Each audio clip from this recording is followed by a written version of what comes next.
ለመሆኑ የውጭ ባንኮች ወደ ሀገር ውስጥ ገበያ መግባታቸውና የፋይናንስ ኢንዱስትሪው ለውድድር ክፍት መሆኑ ምን ፋይዳ አለው? ባንኮች ክፍት የመሆኑ ውሳኔ እንግዲህ ሁላችንም እንዳስተዋል ነው በፓርላማ ጸድቋል ማለት ነው።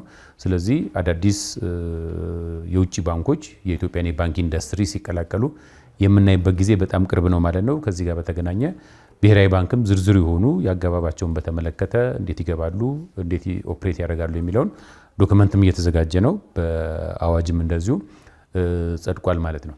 እንግዲህ የውጭ ባንኮች የኢትዮጵያን የባንክ ኢንዱስትሪ በሚቀላቀሉበት ጊዜ ምናልባት አዲስ ቴክኖሎጂ ይዞ ላይ መጡ ይችላሉ። ምክንያቱም ኦልሬዲ ኢትዮጵያ ውስጥ እየሰሩ ያሉ ባንኮች በዓለም አቀፍ ደረጃ የባንክ አገልግሎትን ለማሳለጥ ጥቅም ላይ የዋለውን ቴክኖሎጂ ነው የሚጠቀሙት። የቲ24 የሚለው በዋናነት እነ ፊናክል፣ ቴመነስ እና ፍሌክሲኪዩብ የሚባሉና ሌሎችም የባንክ አገልግሎትን ለማሳለጥ በዓለም አቀፍ ደረጃ ጥቅም ላይ ያዋለውን ነው የኢትዮጵያ ባንኮችም እየተጠቀሙ ያለው ማለት። ስለዚህ ከቴክኖሎጂ አንፃር ምናልባት አዲስ ቴክኖሎጂ ይዞ ላይ መጡ ይችላሉ፣ ግን ያለውን ቴክኖሎጂ ይበልጥ የባንክ አገልግሎትን ለማሳለጥ በደንብ ጥቅም ላይ እንዲውል ሊያረጉት ይችላሉ ማለት ነው። ከዛ በተጨማሪ ደግሞ የደንበኛ አገልግሎቱ ደንበኛው ተደራድሮ የተሻለ አገልግሎት የመጠየቁንና ዋጋ ማስቀነስ ሌሎችም የደንበኞች አገልግሎት የከስተመር ሰርቪስ ኢን ጀነራል ይቀይሩታል ተብሎ ይታሰባል ማለት ነው። እንግዲህ የውጭ ባንኮች የኢትዮጵያን የባንክ ኢንዱስትሪ ሊቀላቀሉባቸው የሚችሉት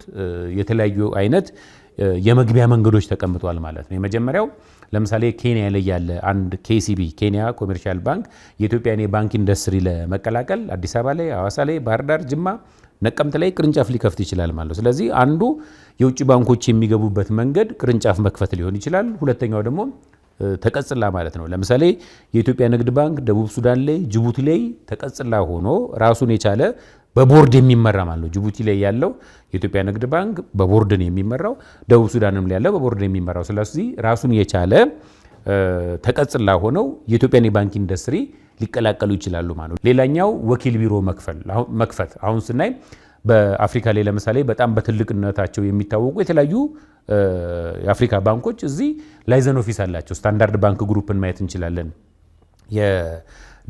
የደቡብ አፍሪካውን ማለት ነው። ኢኮ ባንክን ማየት እንችላለን። የቶጎ ፓን አፍሪካኒስት ባንክ በመባል የሚታወቃል። ላብሳ ባንክን ማየት እንችላለን። እነ ኔድ ባንክን ማየት እንችላለን። ላይዘን ኦፊስ ኖሯቸው እየሰሩ ነው ያሉት ማለት ነው። ሌላኛው እንግዲህ ምናልባት ኦልሬዲ ኤግዚስት ካደረጉት ከኢትዮጵያ ባንኮች ላይ በጆይንት ቬንቸር አክሲዮን ገዝተው የኢትዮጵያን የባንክ ኢንዱስትሪ ሊቀላቀሉ ይችላሉ ማለት ነው። ስለዚህ በዚህ አግባብ የኢትዮጵያን የባንክ ኢንዱስትሪ ይቀላቀላሉ ብለን እየጠበቅን ያለ ነው። በርከት ያሉ ጉዳዮች ላይ የእውቀት ትራንስፈር ላይ ለምሳሌ የአንዳንድ የጠቀስኳቸው ለምሳሌ የደቡብ አፍሪካ ባንክ ስታንዳርድ ባንክ ግሩፕ ራሱን የቻለ ባንክ ባለሙያዎችን የሚያሰለጥንበት ኮሌጅ አለው። ስልጠና ሲሰጥ ደግሞ መርሃ ግብር ለማሟላት ሳይሆን ሰዎችን አቅም እንዲኖራቸው አቅም እንዲገነቡ ሊያደርግ የሚችል ስልጠና ነው የሚሰጡት ማለት ነው። ስለዚህ እንዲህ አይነት አሰራሮች ላይ ለውጥ እንዲታይ ምክንያት ሊሆን ይችላል የባንኩ ዘርፍ ላይ ማለት ነው።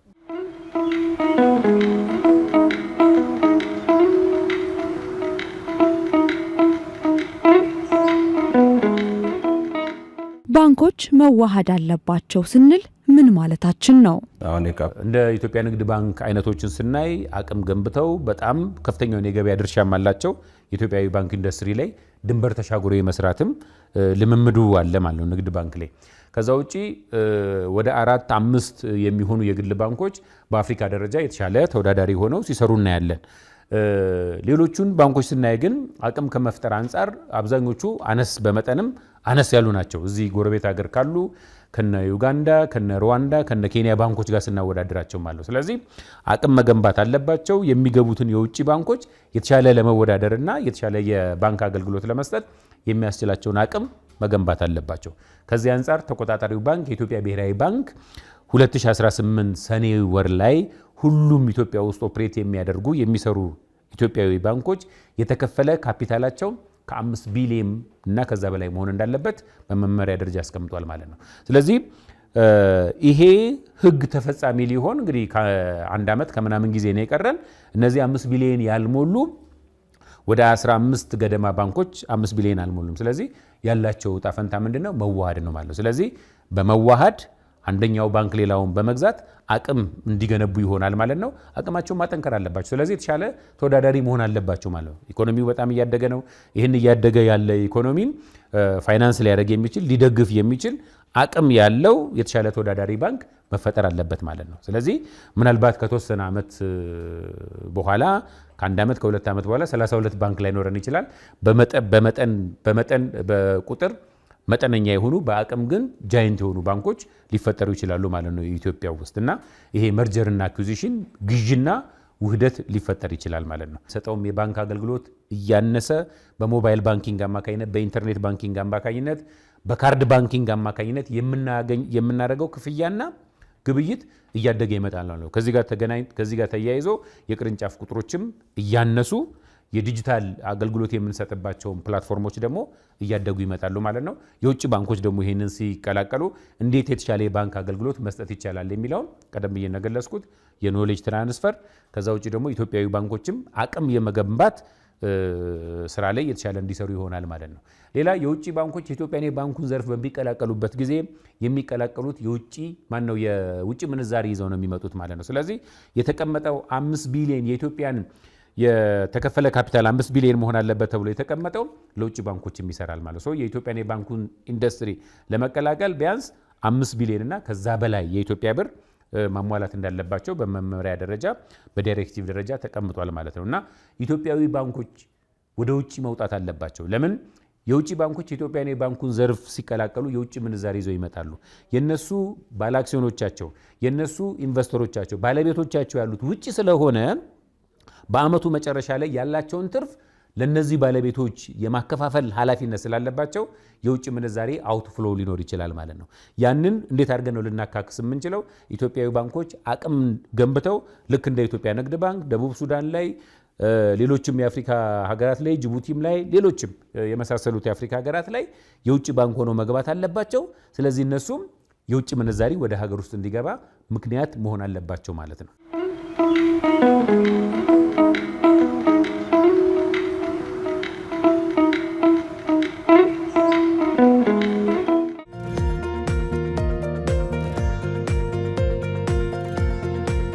በአስገዳጅነት ለሚፈጸም የባንኮች ውህደት በአጠቃላይ መነሻው ተወዳዳሪ አለመሆን፣ የካፒታል አቅም አለመጠናከርና ጠንካራ አለመሆን ይነሳል።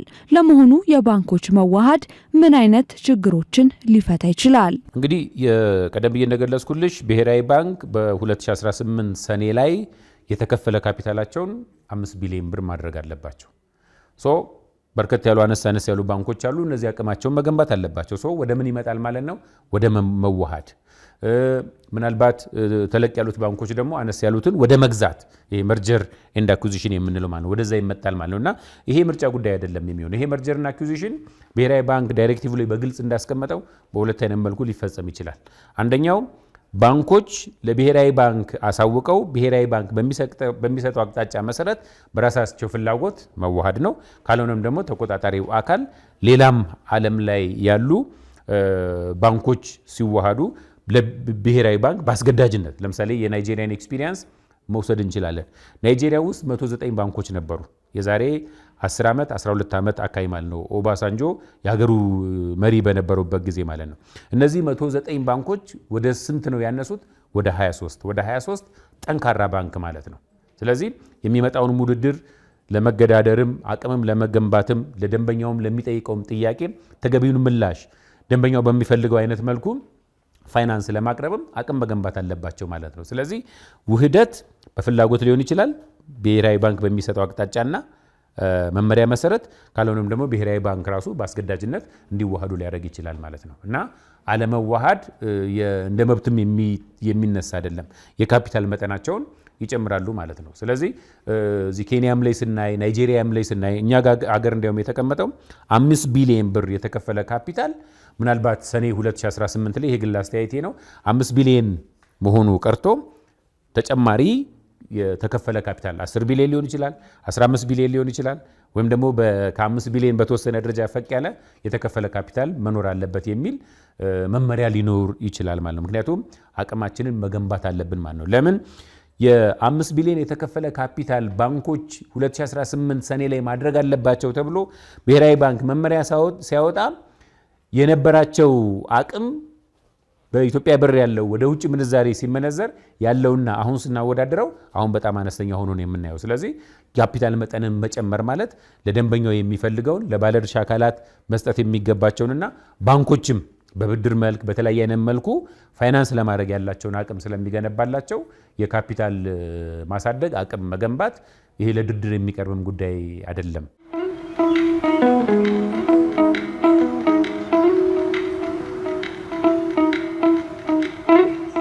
የባንኮቹ ሂደት በሀገራችን የሚገኙ ባንኮች ላይ የሚሰነዘረውን የአካባቢያዊነት ችግር ይቀርፋል ተብሎ ይታሰባል። ባንኮች በሰፈር ወይም በብሔር ሳይሆን በተልዕኮና ፍላጎት፣ አንድነት እንዲሁም አዋጭነት ሊሰሩ ይገባል የሚሉ አስተያየት ሰጪዎች ይህ አጋጣሚ የሰፈርተኝነት ችግር አብሮ ይቀርፋል ይላሉ። በአክሲዮን የተቋቋሙ ናቸው።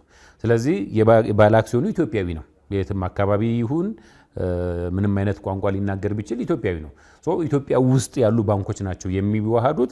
በሚዋሃዱበት ጊዜ ደግሞ የሚያመጡት መልካም አጋጣሚ እንደሚፈጥሩ ሁሉ ለጊዜው ምናልባት አንዳንድ ክፍተቶች ሊፈጥሩ ይችላሉና ሁልጊዜም ለውጥ ሲኖር የተወሰነ ነውጥ ወይም ደግሞ የተወሰነ ዲስኮምፎርት ሊፈጥር ይችላል። ይሄ ግን የተሻለ የባንኮችን አቅም ከመገንባት አንጻር ያለው ሚና በጣም ከፍተኛ ስለሆነ እኔ እሱ ያን ያህል ችግር ይፈጥራል ብዬ አልወስድም። ትንንሽ ባንኮች ኦፕሬት ማድረጋቸው አንደኛ ገበያ ላይ አላስፈላጊ የሆነ የገበያ ድርሻ ለማሳደግ ሪሶርስም ለመቀራመት የሚያደርጉት አላስፈላጊ የሆነ ኮምፒቲሽንን መስመር ያስይዟል ብዬ አስባለሁ። ከመዋሃድ ጋር በተገናኘ የተለያዩ ባለድርሻ አካላቶች አሉ። ሰራተኞች ለምሳሌ በተወሰነ ደረጃ የሰራተኞች ቅነሳ ሊኖር ይችላል። ለምሳሌ 2 ወይም 3 ሀ የሚባሉ ባንኮች ሊቀላቀሉ ቢችል 3 ሄድ ኦፊስ አይኖራቸውም፣ 3 ሲኦ አይኖራቸውም። አንድ ሲኦ ነው ሊኖራቸው የሚችለው ፕሬዚዳንት ማለት ነው። ስለዚህ እንደዚህ አይነት የሰራተኞች ሌኦፍ ይኖራል ማለት ነው። ውህደቱ ከመፈጠሩ በፊት አስቀድመን ፕሮአክቲቭሊ መስራት የሚገቡን የተለያዩ ስራዎች አሉ። ለምሳሌ የኬንያን ኮሜርሻል ባንክ ኦፍ ኬንያን ብናይ ከ26000 በላይ በየገጠሩ ገብተው የሚሰሩ ኤጀንቶች አሉት። ስለዚህ ሌኦፍ የሚደረጉት ከስራ የሚቀነሱ ሰራተኞች ለምሳሌ የተለያየ ቦታ ላይ ሄደው ኤጀንት ሆነው የባንክ አገልግሎት ሊሰጡ ይችላሉ ማለት ነው። ሌላ ከመርጀር ኤንድ አኩዚሽን ከውህደትና ከግዢ ጋር በተገናኘ ሌላ ምናልባት በጎም ይሁን መጥፎ ተጽዕኖ ሊደርስበት የሚችለው ደንበኛው ነው። ደንበኛው ከተለያዩ ትንንሽ ባንክ ጋር ከመስራት ይልቅ ከጠንካራ ባንክ ጋር ቢሰራ የተሻለ ፍላጎቱን ከማርካት አንጻር የተሻለ መልካም አጋጣሚዎችን ይዞ ሊመጣ ይችላል። ሌላኛው ምናልባት ከመርጀር ኤንድ አኩዚሽን ጋር በተገናኘ አዎንታዊ የሚሆን አሉታዊ ተጽዕኖ ሊያጋጥመው የሚችለው ሰፕላየር ነው። የተለያየ ቴክኖሎጂ አቅራቢ ሊሆን ይችላል። ስለዚህ ሰፕላየሮች ከትልቅ ባንክ ጋር ሲሰሩ የተሻለ አገልግሎት የተሻለ ምርት ሊያቀርቡ ይችላሉ ማለት ነው። ስለዚህ የተለያዩ ባለድርሻ አካላቶች አሉ፣ ብሔራዊ ባንክን ጨምሮ። የትኛው ባለድርሻ አካላት ምን አይነት ስራ መስራት አለበት፣ ባንኮችም በአሁን ሰዓት ከማጋኖ ልዋሃድ የምችለው መጻኢ ዕድሌ ምንድን ነው የሚለውም በደንብ አድርጎ ዲስከስ መደረግ አለበት ብዬ ነው ማስበው። ባንኮች ውድድሩን ለመቋቋም ምን አይነት ዝግጅት ማድረግ አለባቸው? እንዴትስ በጋራ ሊሰሩ ይችላሉ? ለምሳሌ የኢትዮጵያዊ ባንኮች ከውጭ የሚመጡ ባንኮች የውጭ ምንዛሪ ይዞ ሊመጡ ይችላሉ። በአመቱ መጨረሻ ላይ ያገኙትን ትርፍ በዲቪደንድ መልክ በሀብት ክፍፍል መልክ የነሱ ኢንቨስተሮች ያሉት የነሱ የባንክ ባለቤቶች ያሉት ውጭ ስለሆነ የውጭ ምንዛሪ አውትፍሎ ሊኖር ይችላል። ስለዚህ ይሄን ከመታደግ አንጻር ኢትዮጵያዊ ባንኮች 3-4 ሆነው እየተቀናጁ አቅም እየፈጠሩ የውጭ ባንክ ሆነው መስራት አለባቸው። አንድ ከዚህ ጋር በተገናኘ ምክክር መደረግ አለበት። ሌላ ማን ከማጋ መዋሃድ አለበት። እያንዳንዱ ተቋም የራሱ የሆነ ባህል አለው፣ ካልቸር አለው።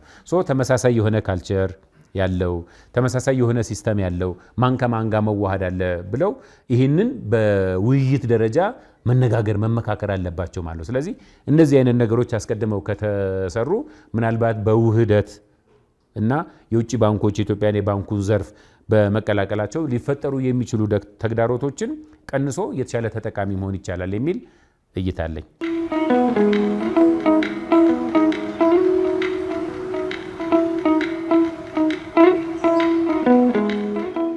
የባንኮቹ ሂደት ከብራንዲንግ አንጻር እንዴት ይታያል? ለምሳሌ ወተትና ቡና ሲቀላቀል የሆነ ከለር ይሰጣል አይደለ? ደስ የሚል ከለር። እንደዚህ አይነት ከለር ሊመጣ ይችላል። ለምሳሌ ባንኮች ሲዋሃዱ አንደኛው ሀ የተባለው ባንክ ለምሳሌ ከለ ከተባለው ባንክ ጋር ሲዋሃድ አዲስ አይነት ማንነት አዲስ አይነት አይደንቲቲ ሊፈጥሩ ይችላሉ። ካልሆነም ደግሞ ምናልባት ለመቶ ከሀ ጋር በሚዋሃድበት ጊዜ የሀን ማንነት ሊይዝ ይችላል ማለት ነው። ሌላ ይሄ መርጀር ከሆነ ማለት ነው። አኩዚሽን ከሆነ ለምሳሌ አኳየር በምናደርግበት ጊዜ ሲገዛው ማለት ነው። አሁን ሀ የተባለ ተቋም ወይም ደግሞ ባንክ ለን ሊገዛው ቢችል ለሙሉ ለሙሉ አይደንቲቲውን ጥሎ ነው ሊመጣ የሚችለው ማለት ነው። ከዚህ አንጻር የኢትዮጵያ ንግድ ባንክንና ኮንስትራክሽን ባንክ ኦፍ ኢትዮጵያን ማሰብ እንችላለን። የዛሬ 10 ዓመት አካባቢ ሙሉ ለሙሉ አይደንቲቲውን ማንነቱን ትቶ ኮንስትራክሽንና ቢዝነስ ባንክ ምንድነው የሆነው? የኢትዮጵያ ንግድ ባንክ የሆነው ማለት ነው። የኢትዮጵያ ንግድ ባንክ በሚሆንበት ጊዜ ምንድነው የሚሆነው? አንድ አካባቢ ያሉ ንግድ ባንክ ጋር ለምሳሌ የኢትዮጵያ ንግድ ባንክ ያለበት አካባቢ የነበረው የኮንስትራክሽንና ቢዝነስ ባንክ እሱ ተዘግቶ ወደ ምንድነው የመጣው? ወደ ቅርብ ወደ ሆነው ባንክ ነው የመጣው። ሶ እንዲህ አይነት ነገሮች ሊፈጠሩ ይችላሉ ማለት ነው። ሌላ ከመርጀር ኤንድ አኩዚሽን ጋር በተገናኘን የኢትዮጵያ ብሔራዊ ባንክ ሰፊ ዝግጅት አድርጓል ብዬ ነው የማስበው። የሌሎችን የናይጄሪያ ኤክስፒሪየንስ ማየት እንችላለን። የኬንያን ኤክስፒሪየንስ ማየት እንችላለን። ለምሳሌ ኬንያ ላይ ከ11 በላይ የውጭ ባንኮች አሉ። ናይጄሪያ ላይ ከ23 ባንኮች አካባቢ ወደ 7 የሚጠጉት የውጭ ባንኮች ናቸው። እነዚህ ግን የውጭ ባንኮች አይደሉም የባንኩን ኢንዱስትሪ እየመሩ ያሉት። ኬንያን ብንሄድ ናይጄሪያን ብንሄድ አገር በቀል የሆኑ ባንኮች ናቸው የመጀመሪያውን የመሪነትን ሚና እየተጫወቱ ያሉት። ለምን የውጭ ባንኮችም ሲገቡ መርጀር ኤንድ አኩዚሽንም በሚደረግበት የባንኮች መዋሃድና ግዢ ሲፈጸም በጣም ተጠንቶበት ስለተደረገ ማለት ነው። ኢትዮጵያ ደግሞ የኢትዮጵያ ብሔራዊ ባንክ ኢትዮጵያ ኢንጀነራል ደግሞ ከምዕራብ አፍሪካም ከሰሜን አፍሪካም ከምስራቅ አፍሪካም ከደቡብ አፍሪካም ከሌሎችም አህጉራት ላይ ካሉ ባንኮች የተሻለ ልምድ ተቀምሮ ስለሚደረግ የተሻለ ተጠቃሚ እንሆናለን የሚል እይታ ነው ያለኝ እኔ።